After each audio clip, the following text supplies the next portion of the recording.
Good morning, good afternoon, good evening across the country, around the world. Welcome back to the Kerbal Space Program and my U.S. historic recreation attempt. Last episode, we launched the Friendship 7 aboard an Atlas rocket and did our first orbital flights, 3 orbits, and then returned, again, like what we saw in Hidden Figures. Next, moving on from the Mercury flights to Gemini, or Gemini. I've heard it both ways. Gemini, I say Gemini.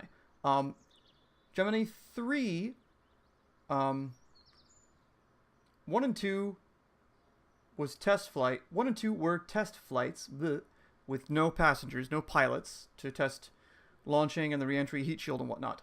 Gemini 3 was the first manned flight. They did 3 orbits. Lasted about 4 hours, almost 5 hours actually. We're going to go to Gemini 4. This is the first time in U.S. history where there was an EVA, an extra vehicular activity.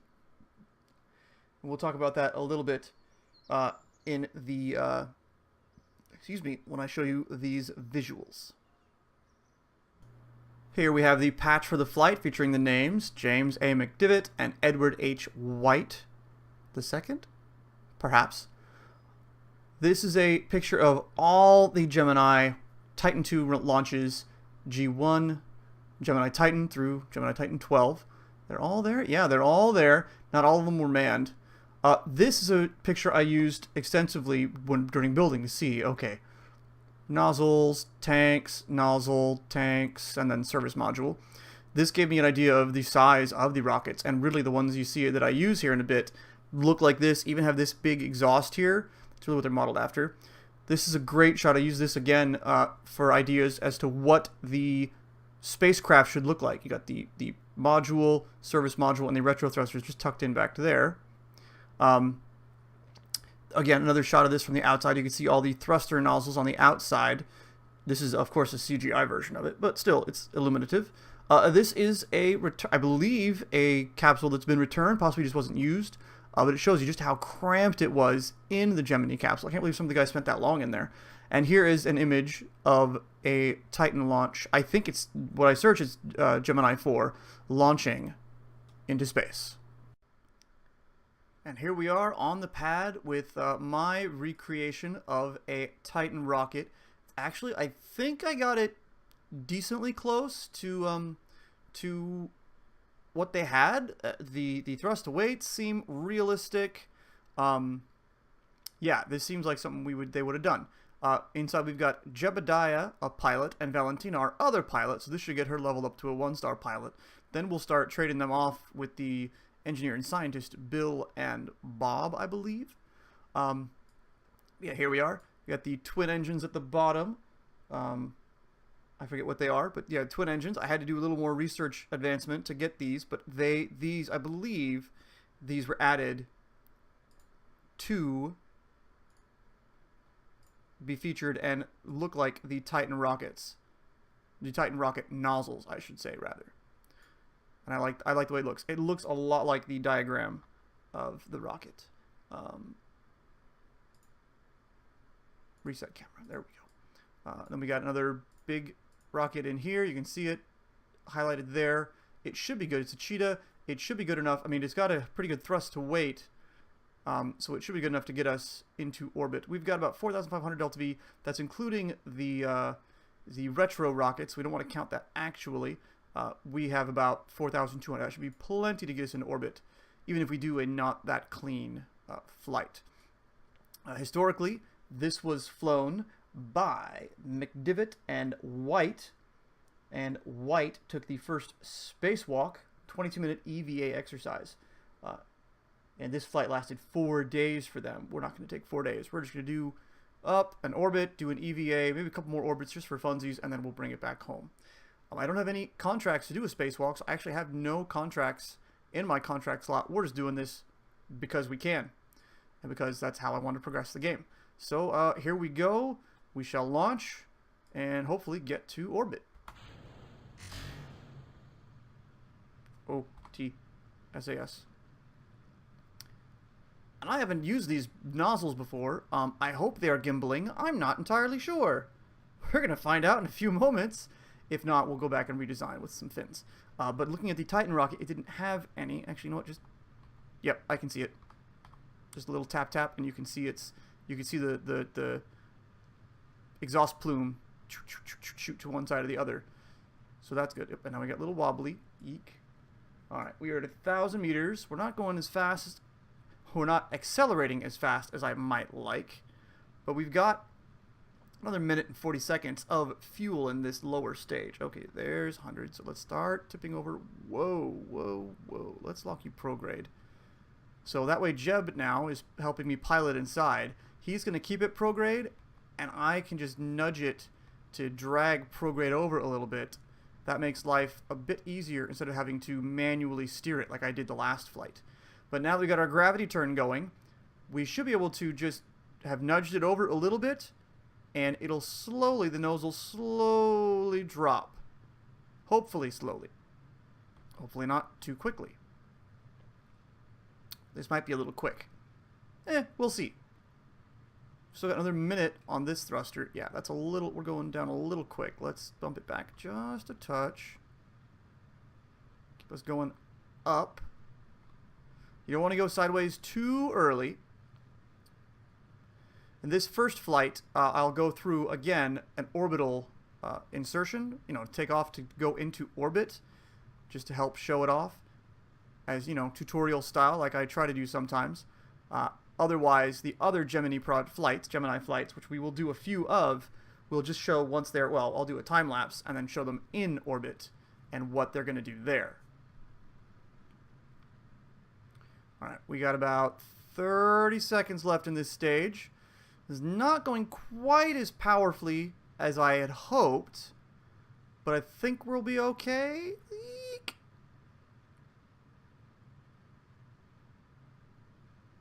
I think we'll be okay. 15 seconds left. Yeah, we should be doing all right. We're speeding up, we're accelerating, and the thrust to weight of the next stage is not as strong as this, but it's got a lot of delta V. It's got a fair amount of delta V. And if I do this orbital insertion correctly, we should be just fine. There goes that stage. And light this one. Poof. Goodbye. Orbital insertion. Yes, we're going to be exiting the atmosphere, so that's good. I don't want to go too terribly high, so we're going to go ahead and burn toward the horizon, and that should help move our periapsis. It should help us get into a more circular orbit. Yeah, because right now we're showing 79, 80. I don't want to go much above 100-kilometer orbit because I want to save the fuel. So yeah, we're actually burning down, but it's shifting our orbit so that the periapsis grows without pushing our apoapsis up ahead of us. And I could do this also with finessing the throttle, but back in the day, these guys didn't really have throttle control like we do here in KSP, or like they do, you know, in modern day flying. So I'm not going to do that. I'm just going to do it by where I point the nose of the rocket. I think we'll be okay. We have 900 and some odd delta V left. We've got about 2/3 of fuel left in the tank. So I'm feeling decent about this. As long as we stay above 70,000 or 70 kilometers, we'll be okay. So we are now in space because we've passed the Kármán line of 70 kilometers. And I think, yeah, we should be just making it into a decent orbit. Yes, yes, yes, yes, yes. Beautiful. Yeah, this fuel load was just about right. And camera change. And orbital. Sweet. Okay, good. So we're there. There's a little bit of fuel left in that stage, but at this point, we don't need it. We don't want it. We have enough to re-enter somewhere. So we can F5 to quick save, because quick saving is our friend. We can say goodbye to that stage. And sadly, it's going to live up here. Oh, I have to delete that other stage that I left behind too. So this bit back here, we didn't talk about this really. This bit back here is a service module. Enable cutaway. So now you can see what's inside. I've got some monoprop tanks, as well as some batteries. We don't have solar tech yet, so we don't have any of that. We have tons of electricity, and we have a bunch of monitor panels, because now, RCS, we can control our orientation. And there we go. Jebediah and Valentina are in orbit, and Valentina has already upgraded to 1 star. Jeb is still 1 star pilot. Oh, by the way, yeah, this is the 2-man capsule, which is... it's part of the new Making History set, but to me it really says Gemini project. Just the look, the ribbing of the outer texture of it there. It's really neat. There's no cutaway, no. But there is this. So you can see, yep, there's Jeb and there's Valentina. Ooh, Jeb's dancing around a bit. That's cool. Unfortunately, you only have that cutaway, but then again, I guess the cockpit is right there. There's not much to see. They've got a lot of instrumentation. I was reading up on this, and the Gemini project was actually begun a year after the Apollo project was done. So some of this stuff was actually a slightly higher tech than the Apollo project. And they actually called this the quote, fighter's spaceship, because it was more like fighter pilot equipped inside. Interesting thing about this capsule, when you see the cutaway view, there's this section. So it shows, like, I guess some batteries and something else. I don't know what. Interesting thing about this capsule, as you may have noticed, there was no launch escape system. There is only, well, I've got a inline reaction wheel, a battery, and the parachutes there. There was no launch escape system in the Gemini project. They were equipped with, again, fighter pilot style ejector seats. So they would have been blasted out of those 2 hatches there, or the red hatches. Here you see, blasted out and fallen down into parachutes. Maybe that's what this is down here, a parachute. I don't know. Alright, so we are in orbit. And that's not a bad orbit. 72 and 106. So we'll let ourselves orbit all the way around once. Let's see. Physics warp. We can only go 50? Yeah, because we're so low. So we'll let it go around like this once. And I think when we come back to the apoapsis, we'll do our spacewalks just to show that in the game and as part of the historic recreation of Gemini. I'm going to say it both ways because I'm just going to be self-conscious about it like that. Gemini 4 and their EVA.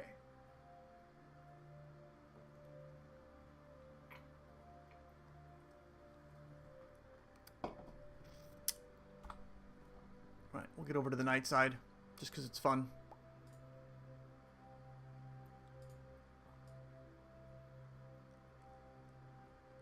Oh, there's the moon. We will be going there soonish. We got a few Gemini missions first. They did some important things with Gemini. EVAs, rendezvous, and docking. And those are important things to do because they kind of helped inform how the Apollo missions went. Let's turn the lights on. As well as a few other things. Alright, so Jebediah, you are the senior pilot, so you will have the first honor of going EVA. Woohoo! So you are now, he's EVA, he's outside the spacecraft. And we can also take an EVA report. Yay! Science. Not that we need it, because I'm hacking my own science. So now, again, actually, let's get him to board real quick, just because EVAing can make one a little bit nervous. We're going to go F5 to quick save again. Alright, so let's EVA Jeb for real this time. We're going to space to let go, RCS on, and he rotates to the orientation of the camera, which is kind of equatorial and ecliptic. What is it? W forward, S is back, A is left, D is right. Let's go back. And then control is down and shift is up. So he can go around, check out the whole spacecraft, and then once you turn the game camera, that's where he will reorient to. I don't want to go too far away from it because he doesn't have an umbilical. In the real one, they had umbilicals. Umbilicals? Umbilicals. I'm saying it weird. And if this is what I'm thinking of, one of these flights, he had a lot of trouble and he struggled to get back in. When I went to the Kennedy Space Center in Florida, they had a small exhibit about one of these flights and how it didn't go well. Or one of these EVAs and how it did not go well. I think he an umbilical got pinched or something, and it wasn't fun. It wasn't pleasant for him. He struggled. Oop, and F for grab, and I'm close enough so I can board the spacecraft again. So we've now done our first EVA, and that's probably a milestone notification I have up there. Valentina, let's have you do the same thing. You can take an EVA report. It's not going to be worth as much because we already have one. We'll just let her pop out EVA. We'll just go around the ship this way a bit faster because I am confident in myself like that. Eek! Maybe I shouldn't be, though.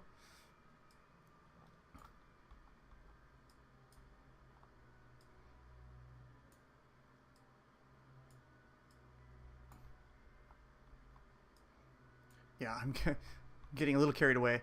Slow and steady is the way to go when you're EVAing, actually when you're using RCS at all, in any situation. And we can go ahead and instantly, grab and board. Yeah, so we already have that experiment because Jeb did it. That's fine. Board it anyway and dump that experiment.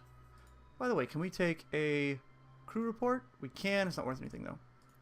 So there we go. We've had Jeb and Valentina do their first, the first spacewalk like we had in the Gemini 4. And, yeah, that's what that is. This was a shorter thing than I thought it would be. So that was, like I said, I guessed the amount of fuel just right, which is convenient because a Titan II rocket, which is what this is going to be based off of, pretty much from this down, is what I'm going to reuse in the future. I might stack different things in here depending on what the needs are, and instead of a parachute, we'd have a docking collar here and then parachutes on the side. Yeah, but this will be a very commonly used, at least for me, thing. Something doesn't look like it's lined up there, and it makes me nervous about decoupling things. Eek. Oh well, we'll see. So, quick save again. And where are we? We don't have much Delta V, and I would love to splash down somewhere like here. And I guessed it. I got a pretty good guess I lucked out and splashed down right off the coast. I would love to splash down here this time, so I think I'm going to let it go just a touch more, just like over here. Yeah, about there. Let's face retrograde.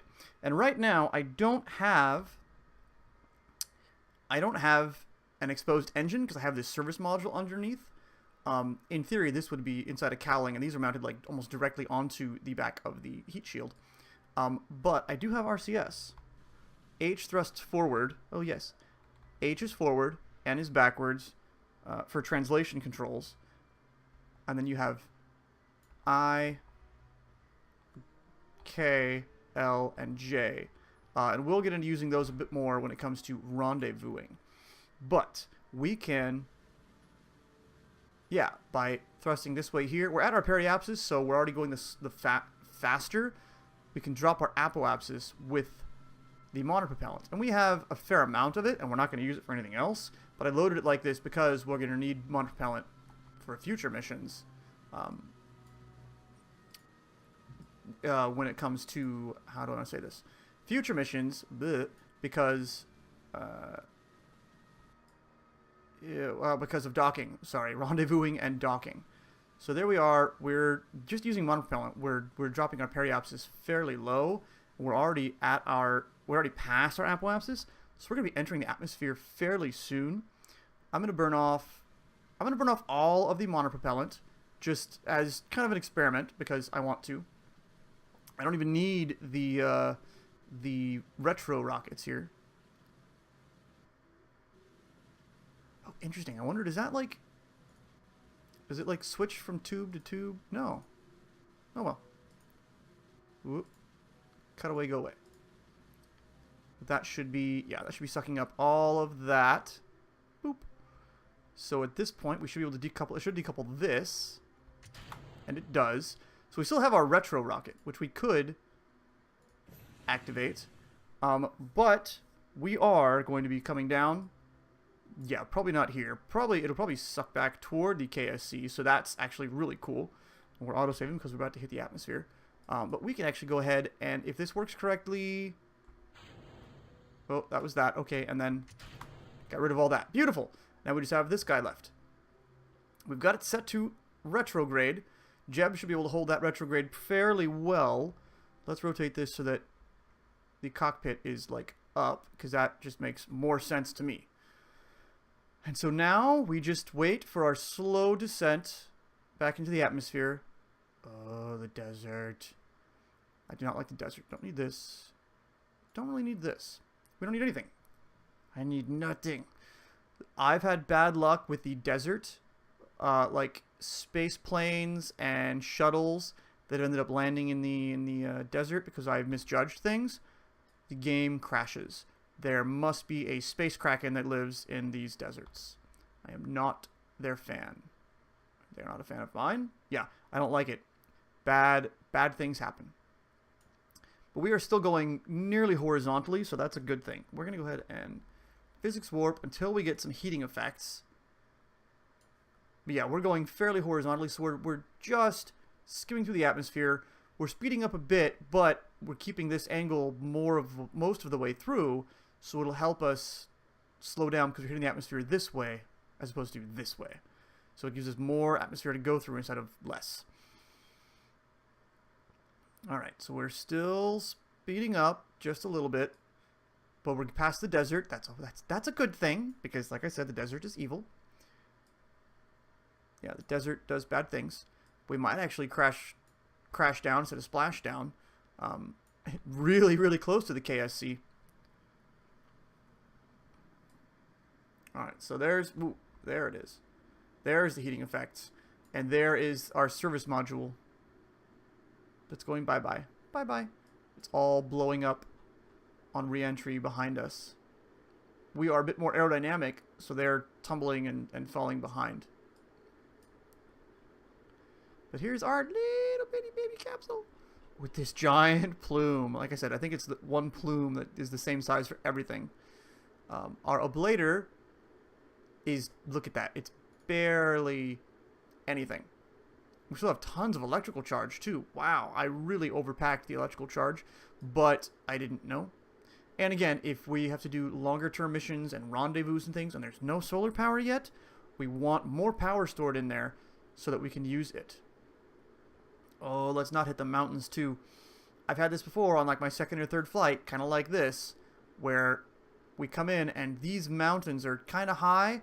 We hit them because they're like 3 or 4 kilometers high, and I hit into them because things are stupid and I can't slow down enough. Alright, but we are coming up on 1200. We should be seeing the flame effects die down now. There we go. Yeah, I could actually hear it before I saw it just a bit. Those guys are still going down. Bye. And yeah, we're not going to hit the mountains, I don't think. We're going to hit just south of them. But we are not going to splash down. We are going to crash down. Yeah, just to the southeast, or southwest rather, of the mountain range. So somewhere around here.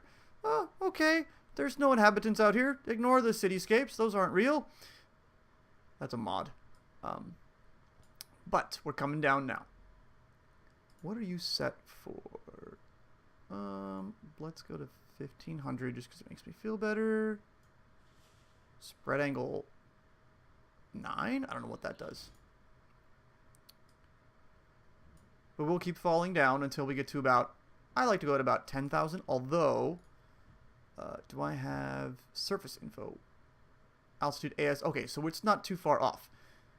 ASL above sea level, true, that's above AGL, above ground level. So it's a few, hundreds of meters off.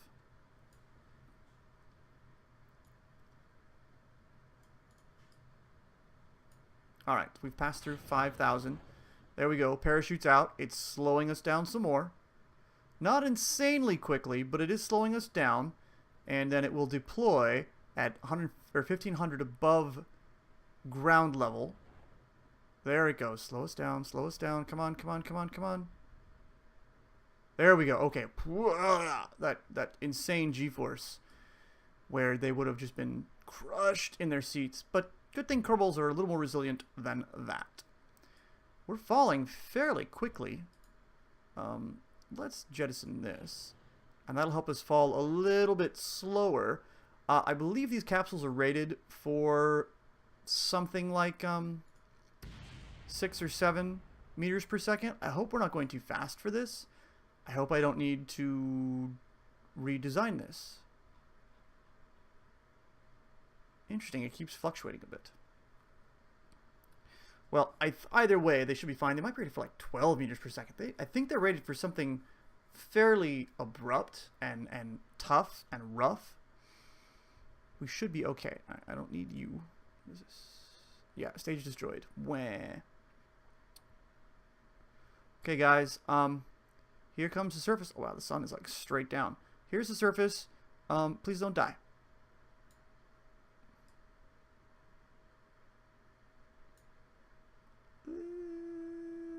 Boop. Yeah, okay. Anticlimactic. I was worried it was going to thunk and hurt them or something, but they're again, they are fairly resilient.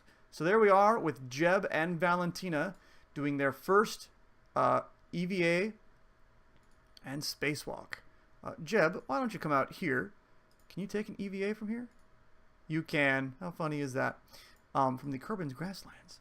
We're going to have you step down because you can. And, yeah, climb out. Whoop, ba-doop, thunk, ouch. Why do you still have your helmet on, though? That's kind of stupid, isn't it? Since we're here, yay, we can plant a flag. For NASA. Haha. Site name. G4 first EVA.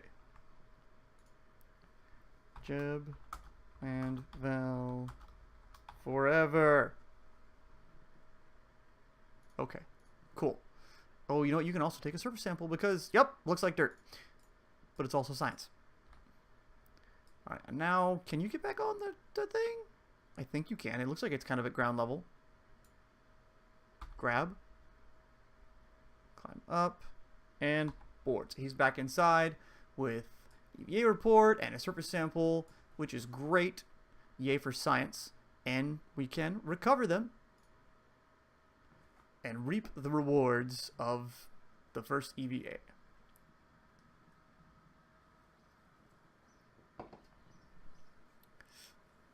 So yeah, science.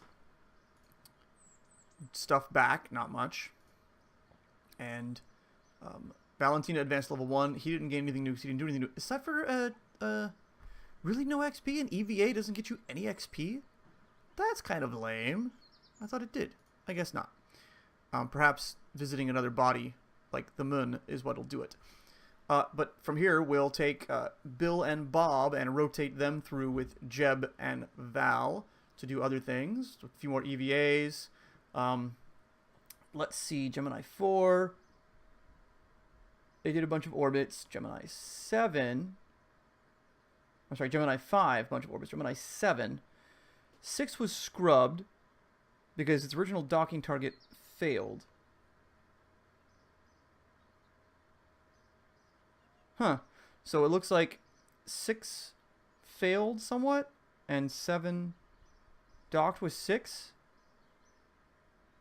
Interesting.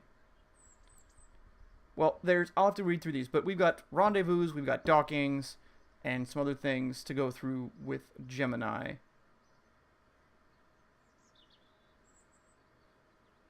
Yeah, we got, like I said, mostly rendezvous and docking. Those are kind of big deals and important things, important tools and techniques you need to know in order to do things in space. To build space stations, to build bigger ships, things like that. You need to know how to rendezvous and dock. But that is for further episodes.